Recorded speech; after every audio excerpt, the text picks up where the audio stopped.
AI is everywhere, but value, trust, and accountability are still up for debate. Our guest, Art Kleiner, is the co author of The AI Dilemma and principal at Kleiner Powell International, and he's helped leaders navigate disruptive tech for decades. Today, we'll map some of his 7 responsible tech principles onto the headlines we've covered and extract practical moves for managed service providers and IT leaders right now. It's Wednesday, September 24th, 2025, and I'm Dave Sobel. Welcome to the Business of Tech Lounge, the live version of the Business of Tech podcast. Now, we welcome questions and comments throughout the show, so make sure to put them in the chat. If you have a question, we'll happily respond to it.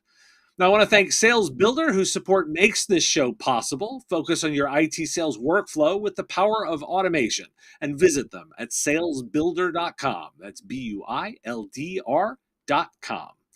And live stream support is provided by Rhythms, delivering 5G connectivity solutions for MSPs, reliable internet access for everyone.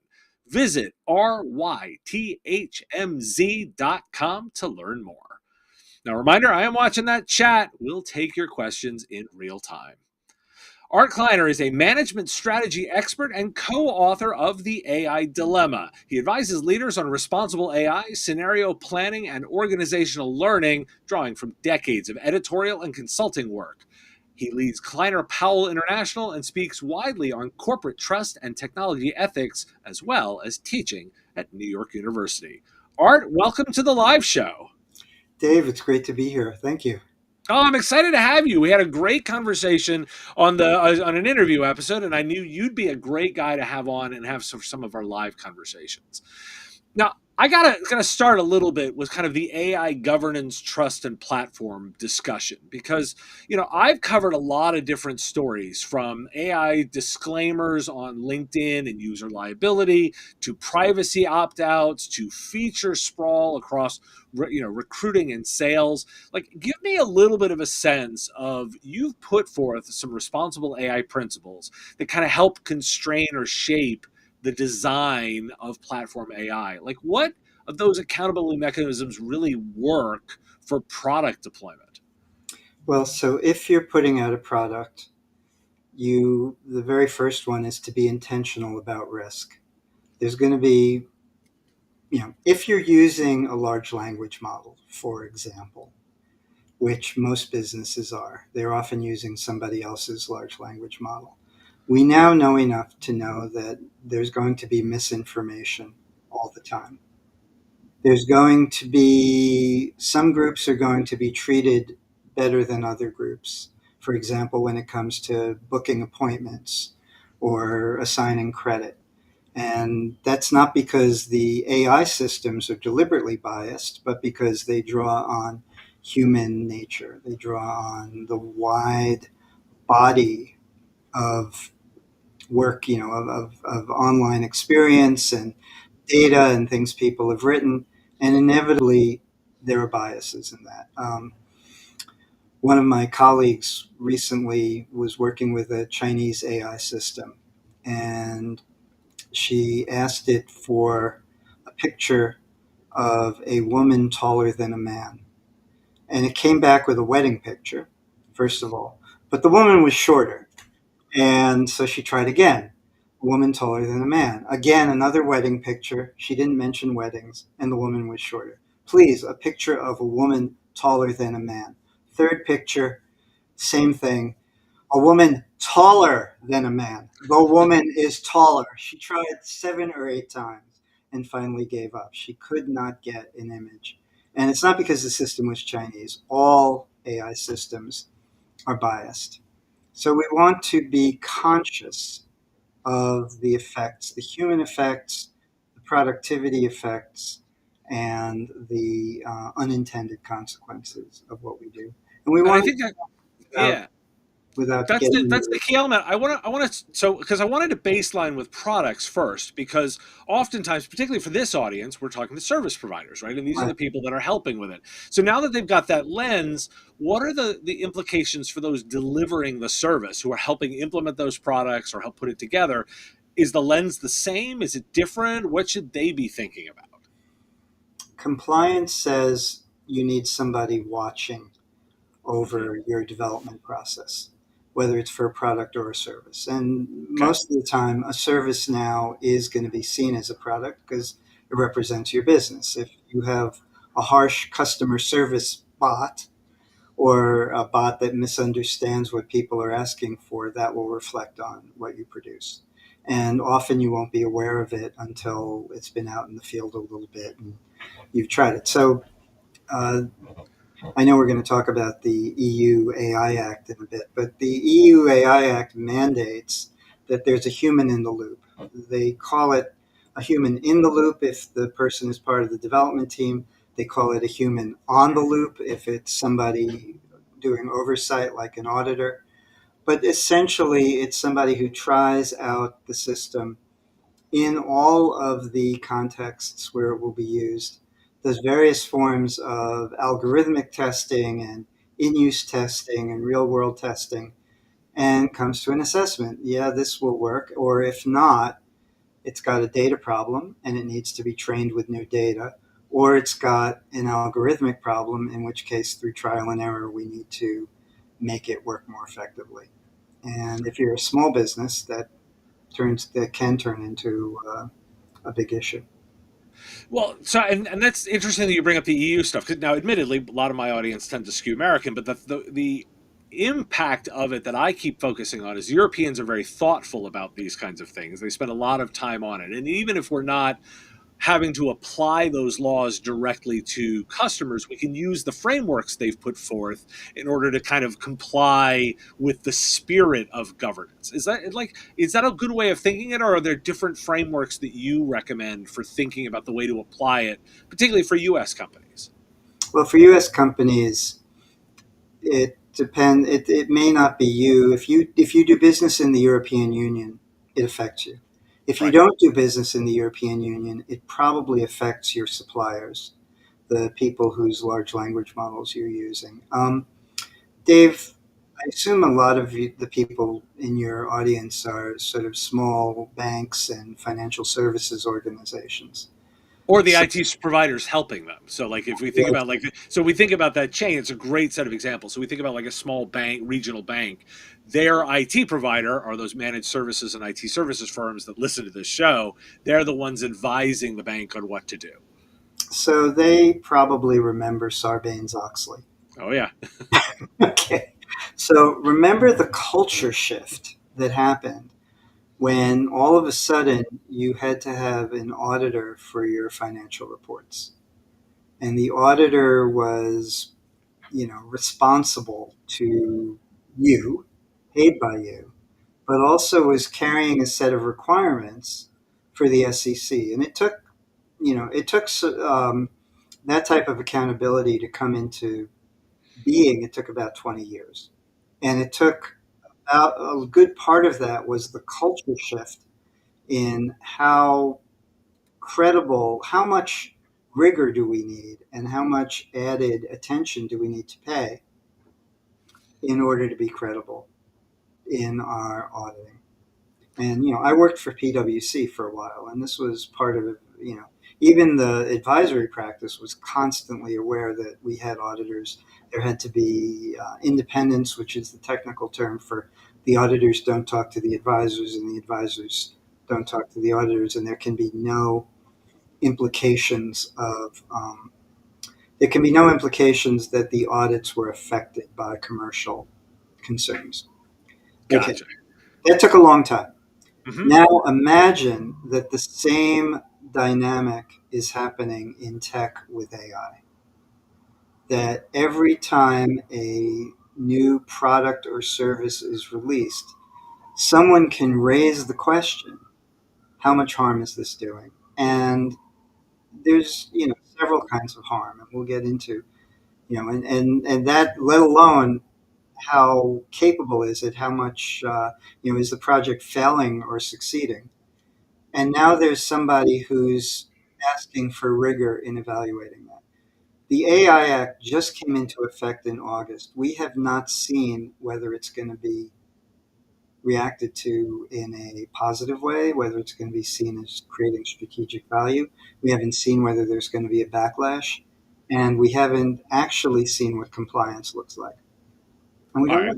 know.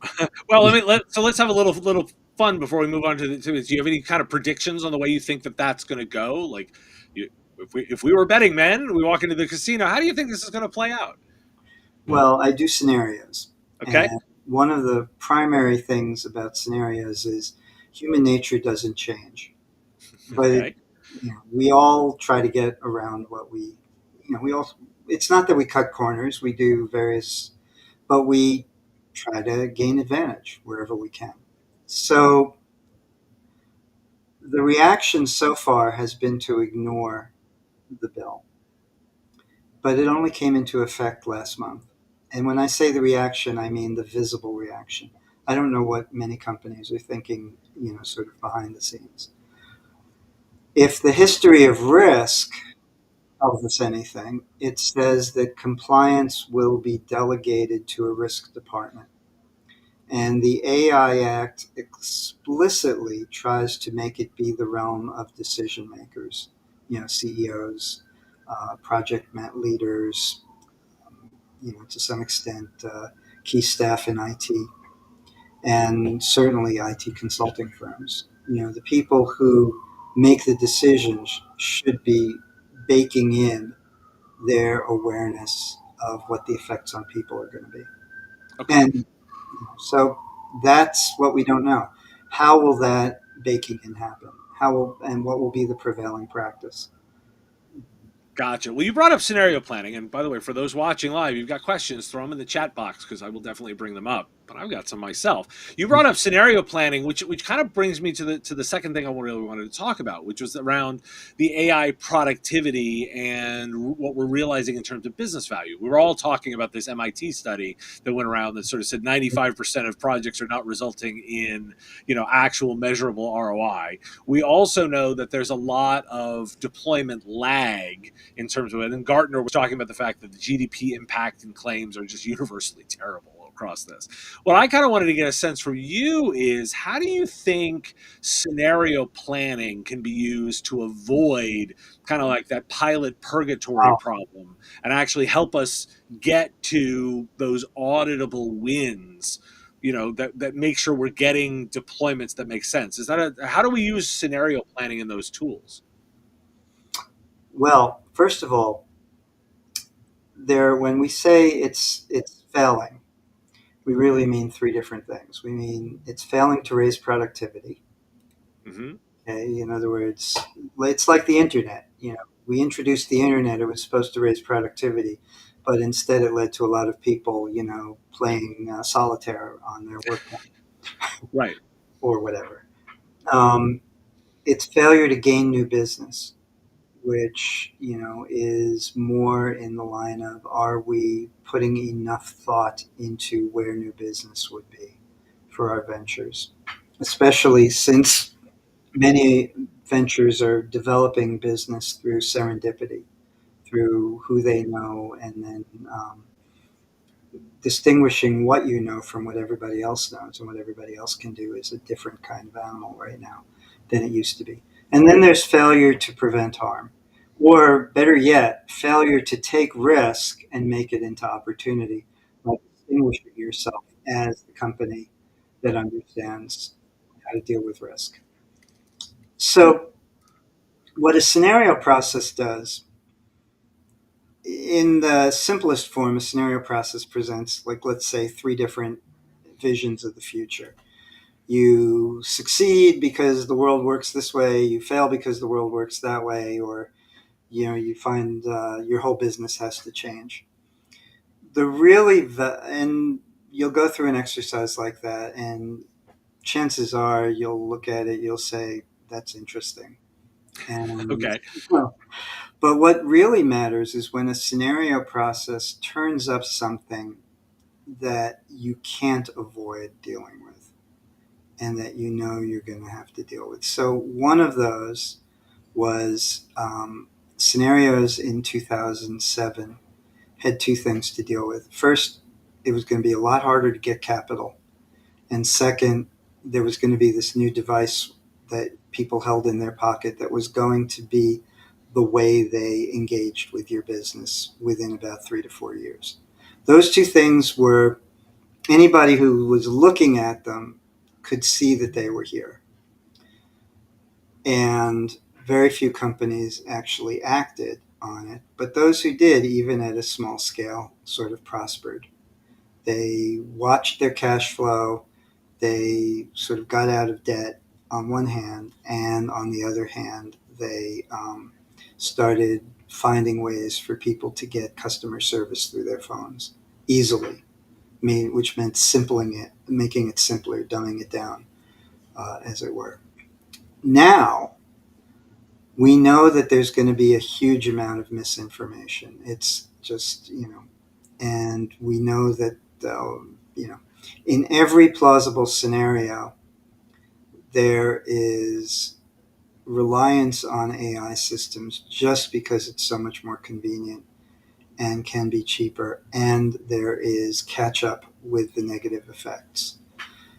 So every business is going to be looking for cheap, replicable, solid ways to engage with people, but allow for the fact that some of what they learn is going to be incorrect.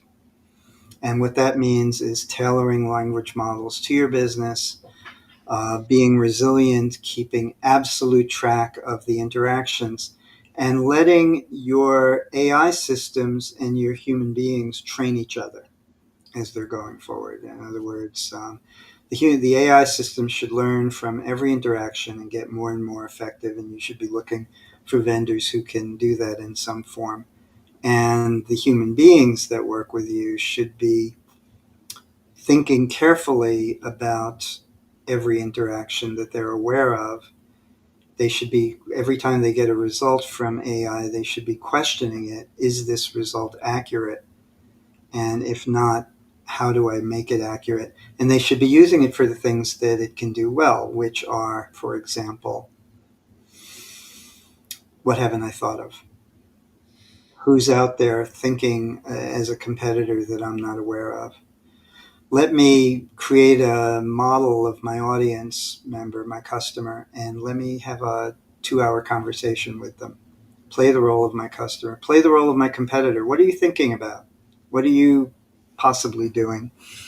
Play the role of my territory, and let me talk to a bank owner or a small business owner in the areas adjacent to me. What's keeping you up at night? But the AI system is answering.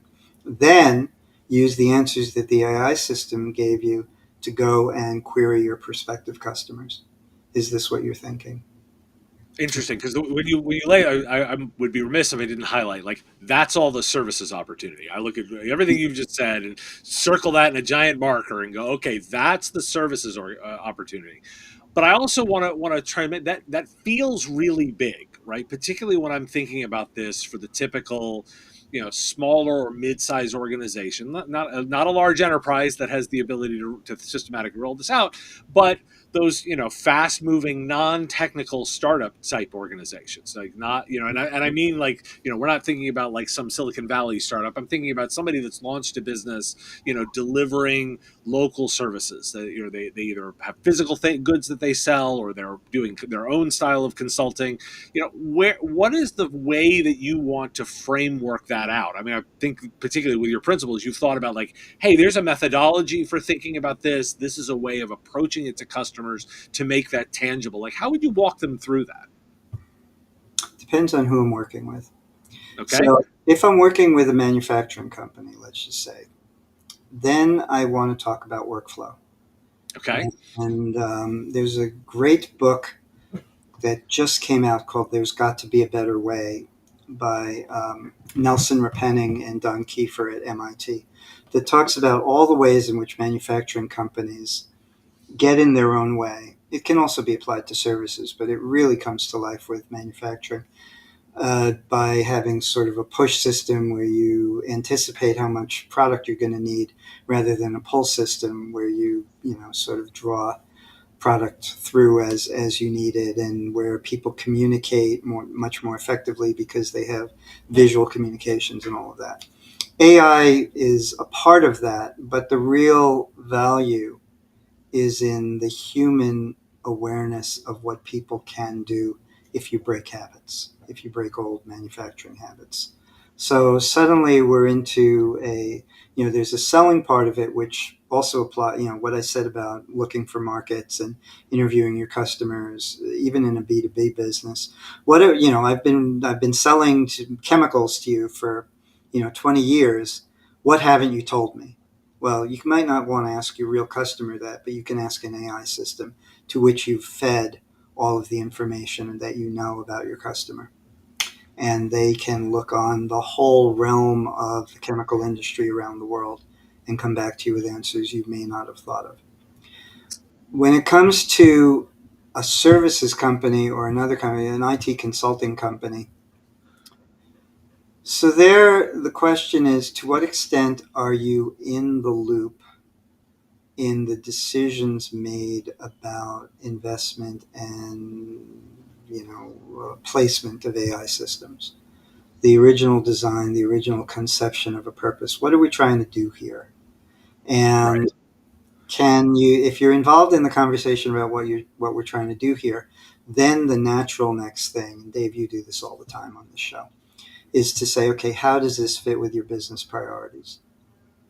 Is this something where you have a project and you just want to use it because it ticks the box, or do you actually have a challenge in the business that you're trying to solve? Well, that is a great way to create an AI prototype or a pilot that will address that challenge, and then go on to say, okay, we've addressed that challenge. Now, what implications does it have? What internal implications does it have for our workforce? How many people are, when we talk about productivity, are we talking about laying off people, or are we talking about freeing up their time to pursue something else we really need done? Those kinds of questions. If you have strategic insight, if you're in the strategic room, the strategy room, then that's what you can do. If you're not in the strategy room, if you're on a team, then you're in the realm of, how do we develop a service that shows what the system can do? And then you start with, well, our job is customer service, or our job is, increasing marketing campaigns, or our job is social media, or whatever it might be. And then, okay, it comes back to, what are we missing? What advice can the AI system give us? Then how do we challenge the AI system to give us better advice than it just gave us? And then what do we do to actually test this in the real world? Now, I would be remiss to my listeners if I didn't say, if you're a MSP or IT services company and you're not in the strategic room, your job is to get into the strategic room because you need to be helping a little better. But what was interesting to me also was that even when you went to the manufacturing example, you went straight to workflows, right? And you kind of rhyme with all of the things that I've been thinking about recently, that the real value right now for any relationship between the IT partner, delivery partner, and their customer is about making workflows better. So it was really fascinating for me for you to go there. And by the way, throw in questions in the chat if you've got them. But the one that's on my mind right now is as you're thinking about that, getting into the workflows felt like a perfect first move. But now we're also talking about AI agents and autonomy on top of that. Like, where are you thinking about in terms of the real impact? Is this about, we want to use to help humans do a better job? We want to do this where we're building agents on top of that? Like, or is it everything? Like, how are you thinking about this agentic conversation as we apply it to workflows? I have not seen a successful implementation of AI agents. You and me both. That doesn't mean they don't exist. And part of the problem is, you can't find a successful implementation unless you are doing it in a particular context. So, Okay. for instance, if I, um, let's see, an example just came to mind. But if I'm interested in,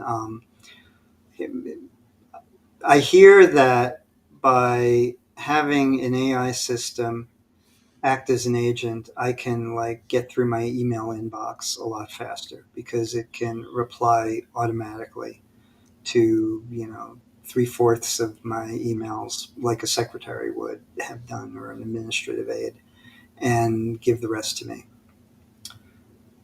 Once you say that and you create the criteria, you then have a 2-month task of overseeing what the agent does. And I'm just pulling 2 months out of the air, but it's a Sure. significant period of time, making sure that the agent is actually understanding your instructions. You are effectively coding. You're just using English or another human language as your code. So you have all the issues with debugging and with elegance of design that you would have if you were just purely coding an AI system. You're getting it done in a lot less time because it takes less time to manage, the code, and you're more familiar with the nuances of it, unless you're a really expert coder. But the time you spend debugging and overseeing and figuring out exactly what you wanted and going back and asking for that in a revision, that time doesn't change. And when people talk about agents, they're talking about that type of thing. And a really great example that is actually, I do use agents successfully, and I use them so pervasively I don't even think that they're agents, but they are. I use Claude to search the web. I do very Right. complex web searches in which I'm trying to get the answer to really difficult, pernicious questions. And I'm not using, the search box on Google anymore, even though it's pretty good and it'll get me simple answers. When I have a difficult issue, I will go first to a large language model, Claude or ChatGPT. Claude does a good job with web searching. It has a good RAG component to it, which is retrieval automated generation. And it will go and search websites, and but I have to ask it very deliberately to understand what I'm looking for. So, for instance, I'll ask it to find a quote, the source of a quote. That is an agent job. It's tremendously tedious if you're trying to do it as a human intelligence, but a large language model is relentless, and it will find all of the various sources and similar quotes, and then it will assemble those for you with links and invite you to make sense of which one you think is most important. That's an agent working for you. It's a very limited task, Yeah. and most agents, we judge them based. Right now they're in a place where there aren't. I don't know of any generic agents that will perform any task for you, but limited tasks can work. Yeah, and I've seen some of the same things in my own build. I've built an entire Notion AI version that actually does some report building and generation within my own data. So I've loaded it with a lot of data, and it can start doing very complicated bills. And I want to continue to note, thanks for watching, and Kevin, we see you out there in Lakeland, Florida. So thanks for joining us, and we appreciate the interactivity. If you have questions, throw them into the chat. All right, I want to make sure I'm respectful of time. We got a couple more things that I wanted to get a sense of. One of the things you've argued for is that leaders need to prepare for multiple AI futures.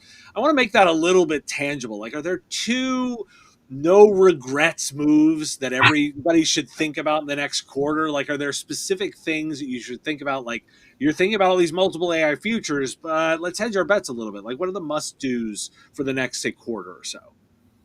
Well, first, what are the futures we know? We know Okay. that investment in AI will continue. If it doesn't continue in the US, it'll continue in China. Right. Okay, so that we know, and what we know about that is that the capacities of new technologies tend to operate with what Stephen Jay Gould called punctuated equilibrium. Things are the same, the same, the same, the same, and then the iPhone comes out. Things are the same, the same, the same, the same, and then we get large language models. The So one of the things is to have some way of detecting when the jumps come that will be of real value to you. And probably there's one coming in customer service not too soon, because probably there's going to be a threshold cost of human understanding where an agent will be able to say, for 90% of the inquiries, here's what you need and here's how it works. And someone will figure out how to do that in a way that is quick and reaches people and doesn't sound like jargon, and that will then become the standard practice. There's another, one of the scenarios I've done or I worked with is this one on, misinformation is rampant, and psychologically we can't live with misinformation. If there are multiple views of what is reality, one of two things will happen. Either people will move into sort of gated camps in which it's hard to get information that crosses boundaries, or more likely, there will be ways of verifying that are psychologically acceptable to people from all points of view. That might happen, that might involve blockchain. It would almost certainly involve AI, because one of the weird realities of the current moment is that people trust AI. Well, they trust people they know, and then they trust AI, and then they trust people they don't know personally. Okay. Right. So, and therefore, if you want to build a system where people don't know you but they have to trust you, then you need the consistency and reliability of an AI system to answer their queries, which means you need a human system operating with the AI system to figure out how to do that, tailored to who you are.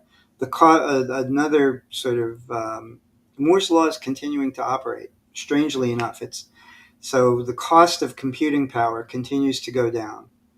The power per dollar continues to go up. Nobody knows when that will stop, but it looks like, with advances in the works, that is going to be, at least for the next few years, viable. And then energy costs, the use of energy is going to continue to expand, not just because of all the servers.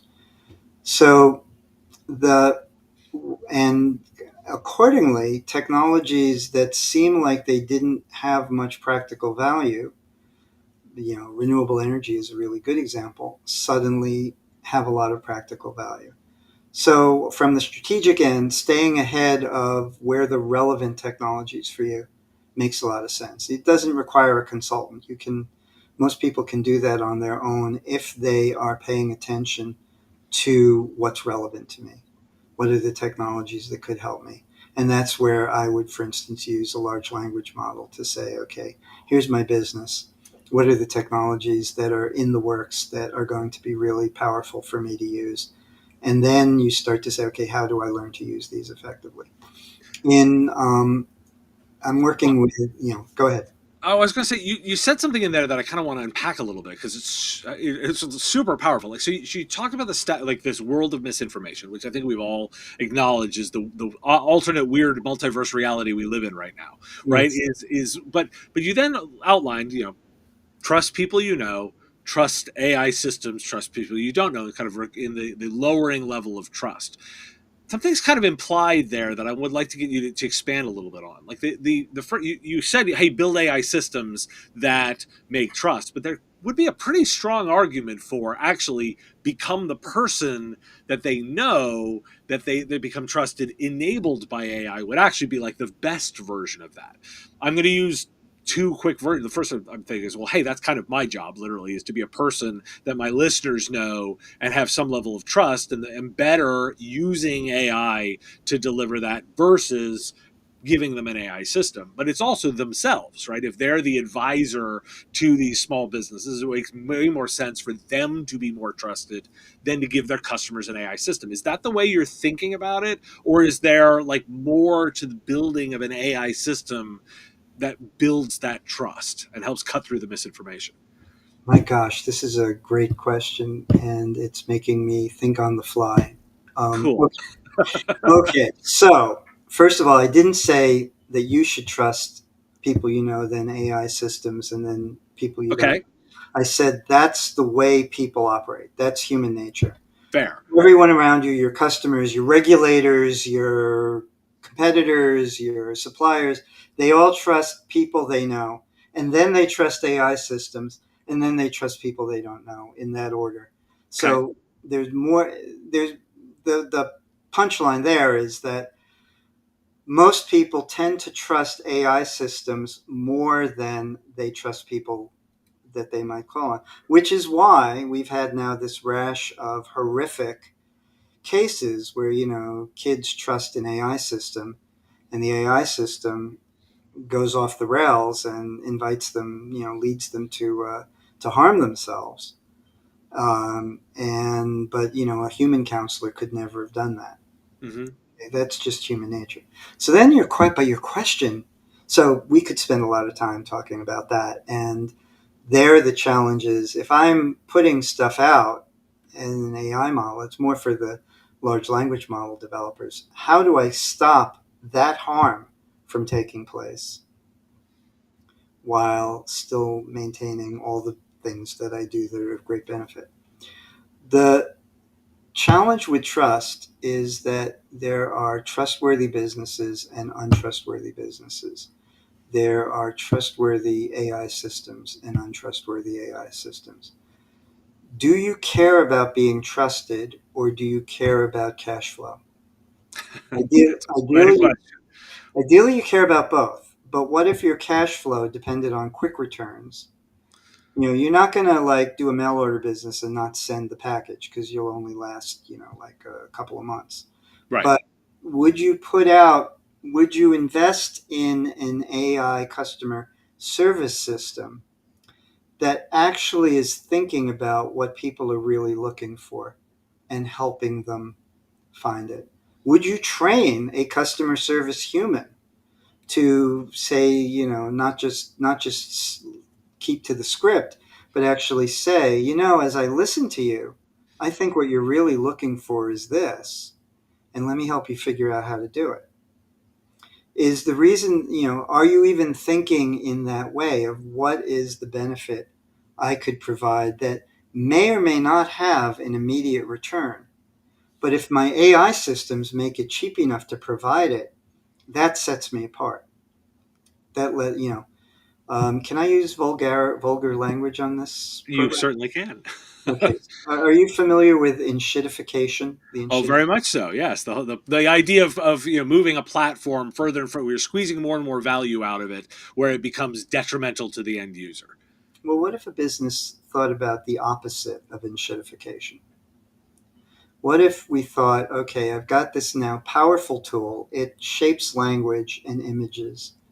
And what if I used it to find out what my customers really want, and gave it to them, or made it clear, made the way I'm working with them transparent.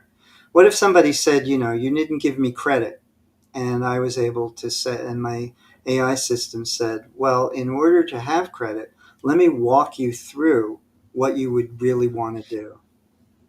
And I'm not a credit counselor, don't take this as as legal advice or whatever, but for my business, here's what I want to see, here's the relationship I would want to have with you. Are you prepared to have that relationship with me, and how do we make it work? Art, I'm I think we could do this all day, but I'm actually going to say, like, we've literally just unlocked the actual value that the relationship between the provider and their customers should be having. Is how do we use these tools to unlock that most value and do the anti enshittification? Like, literally, if you spend your time doing that and you leave this conversation with that, I think you've walked away with exactly the focus to do. We could do this all day, but I know some listeners are going to want to get in touch and continue the conversation. What's the best way for them to do that? Well, probably right now the best way is through my email, which is art@artkleiner.com. I'm working with a company called Foundtech, and I do have an offer, which is free. They have software that they're introducing software that looks at risks and looks at misinformation and reduces it. And I'm willing. They're offering it. They're offering it on a pilot basis without cost right now. And I'm also willing to offer a certain amount of time to work with you to kind of figure out what a pilot might look like if I can write about it, because these are still early days and we're still doing the kind of research that is going to be reliable, as a way for companies of all sorts to. We're all figuring We're it all out. We're all we're all figuring it out together, and you're looking for those research elements. Art, we could do this all day. You've given tons of insights and an offer that people can take advantage. Really appreciate you joining me today, and I'm looking forward to having you back on the live show. I appreciate it. It's a great show, and I'm gratified to be on it. Well, thanks, Art. That's not kind of you to say.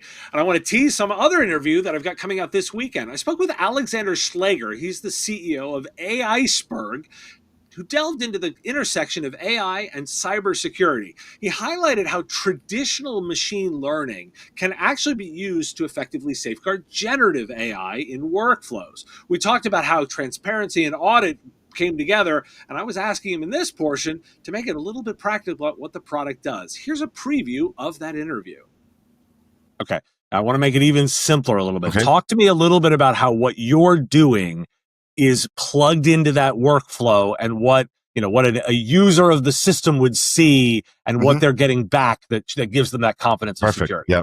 So we call ourselves, we perform detection and response. So we don't build, our product is not intended for the design time, but it's for runtime. So as you go into production with your workflow, we basically have a look at each event.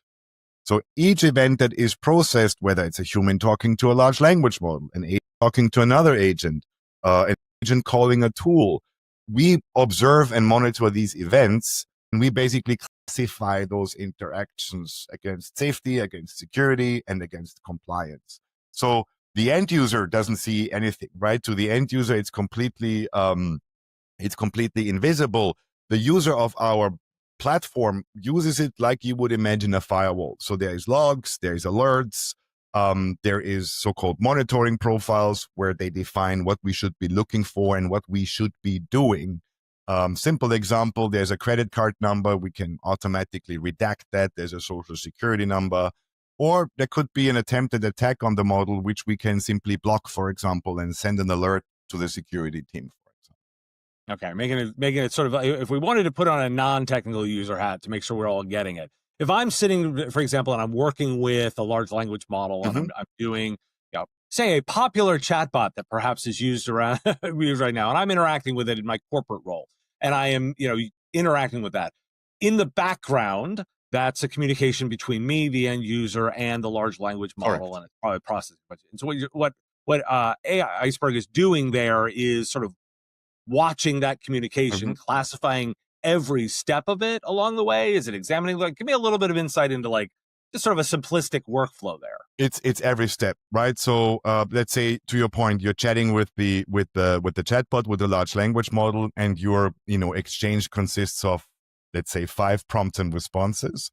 We would look at all prompts and all responses, and look at different things: toxic language, illegal language, meaning suggesting an illegal activity, exposure of private information, health information, payment information, and we would look at all the common attack vectors that LLMs are vulnerable to. My Patreons already have this interview now if you want to access it right away. It's a benefit of supporting the show. Visit patreon.com/MSP radio to sign up and get access right away. The interview will drop on the YouTube channel and podcast feed this weekend. Now, I want to thank Sales Builder, whose support makes this show possible. Focus on your IT sales workflow with the power of automation and visit them at salesbuilder.com. That's BUILDR.com. Our live stream support is provided by Rhythms, delivering 5G connectivity solutions for MSPs. Reliable internet access for everyone. Visit rythmz.com for more information. And vendors, you too can get your name mentioned on the live show. It's a simple monthly subscription. Visit patreon.com/MSP radio to learn more. Listeners, here's how you can help me out and support the show. Make sure to like, share, and follow on your favorite platforms. It really matters. Those simple things, just like a like and a subscribe, make all the difference. It tells the algorithm we're doing something right. We're building new things on Patreon right now. If you want to learn about what's coming, it's a great time to sign up and get those insights, including some new podcasts, new content, additional insights. and you still get access to videos early. Visit patreon.com/MSP Radio to learn more. If you have a question and are listening to the recording, you can either send it in at question@mspradio.com or put it in the comments below and we'll respond right away. Thanks for joining me for the Business of Tech Lounge, and I will see you next time.